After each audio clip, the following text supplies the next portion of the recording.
मुख्यमंत्री जी का एक बार बार बयान आना कि जहां हिंदू 97% है वहां पर भारतीय जनता पार्टी को हराकर हम आए। एक चुने हुए प्रतिनिधि की इस तरह की स्टेटमेंट्स क्या कहती है? कितना अपमान करोगे हिंदुओं का? क्या कांग्रेस ने ठेका ही ले लिया हिंदुओं को अपमानित करने का? कभी हिंदू आतंकवाद कहते हैं, कभी चुनाव जीतने के बाद हिंदुओं को नीचा दिखाने का काम करते हैं, और प्रदेश में कानून व्यवस्था ना चरमराई जैसे पंजाब में चरमराई। तो मेरा मुख्यमंत्री से इतना ही रहेगा, नई नई जिम्मेदारी मिली है, थोड़ा संभल कर चले, प्रदेश के हालात ठीक रहें तो अच्छा रहे। सीरिया में अर्थक्वेक आया तो भारत मदद मांगने वालों वाला देश नहीं बचा, मदद देने वालों वाला बना है, फर्स्ट रिस्पॉन्डर के रूप में उठा है। चाहे नेपाल में अर्थक्वेक आया, टर्की सीरिया में आया, भारत सबसे पहले मदद करने में आया। अफगानिस्तान में युद्ध था या फिर यूक्रेन में युद्ध से बच्चों को बाहर निकालने के लिए ऑपरेशन गंगा चलाया, तो टर्की सीरिया में ऑपरेशन दोस्त चलाया। हर जगह भारत ने पहले बढ़कर कदम उठाए हैं, तब जाकर दुनिया ने भारत की बातों को माना है। कोविड के समय 150 से ज्यादा देशों को दवाइयां और वैक्सीन देने का काम किया, जो दुनिया के बड़े बड़े देश नहीं कर पाए, भारत ने किया।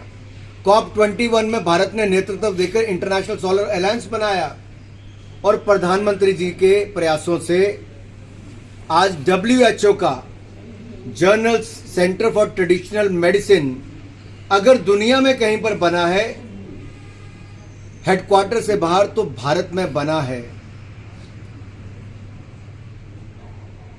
ये शायद कांग्रेस सोच भी नहीं सकती थी। ये नेता है और नीति और नियत भी साफ है और नेतृत्व में दम है, तब हो पा रहा है। राहुल जी की तरह रोने का काम दूसरों के कंधों पर जाकर, वो चाहे समय समय पर कभी चीन ने अतिक्रमण करने का प्रयास किया हो और मुंह तोड़ जवाब मिला हो, तब राहुल गांधी जी देश की सेना के साथ नहीं खड़े हुए। जब देश की सेना ने सर्जिकल स्ट्राइक की, आतंकवादी ठिकानों को ध्वस्त किया, तब भी राहुल गांधी जी ने उसके ऊपर प्रश्न चिन्ह खड़े किए। और पुलवामा में भी हमारे जो जवान शहीद हुए, उसको राहुल जी ने क्या कहा कि कार बम में 40 लोग मर गए। अरे अब जवानों की शहादत को और आतंकवादी हमले को केवल एक कार धमाका कहकर अपना पिंड छुड़ा लेते हैं? क्या इस स्तर की राजनीति होगी? और ये विदेशी जमीन पर जाकर इस तरह की नौटंकी करने से कुछ नहीं मिलने वाला। देश की नजरों में आप और गिरोगे, क्योंकि आपने जो देश की धरती पर आपको समर्थन नहीं मिल पाया, तो दुनिया भर में जाकर भारत को बदनाम करने का काम कांग्रेस इस एजेंडे पर कर रही है।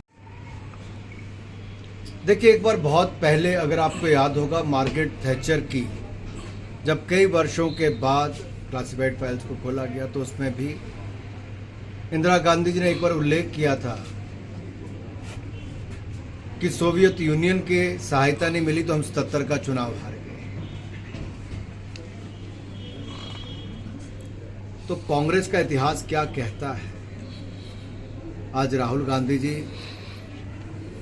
कभी विदेशी दोस्तों को, विदेशी एजेंसियों को, विदेशी समाचार पत्रों को, विदेशी यूनिवर्सिटियों को, विदेशी जमीन को, इन सब का दुरुपयोग कर रहे हैं देश को बदनाम करने का। देश में अपनी जमीन खो चुके हैं तो दूसरे देश की धरती पर जाकर भारत को बदनाम करने का काम करते हैं। एक के बाद दूसरा चुनाव हारते हैं तो जाकर ठीकरा संवैधानिक संस्थाओं पर फोड़ते हैं। जनता उनकी स्वीकारता नहीं करती है तो वो जनता को तो कुछ नहीं कह पाते, अमेठी से उठकर वायनाड जाते हैं, वायनाड से कहीं कैम्ब्रिज चले जाते हैं।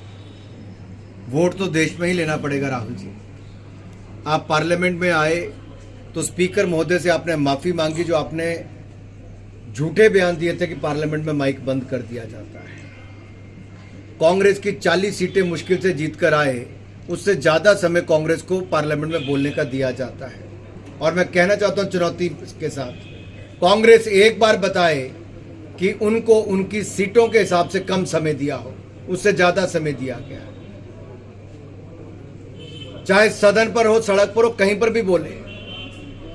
लेकिन झूठ बार बार भी बोलेंगे तो राहुल जी सच नहीं होता है।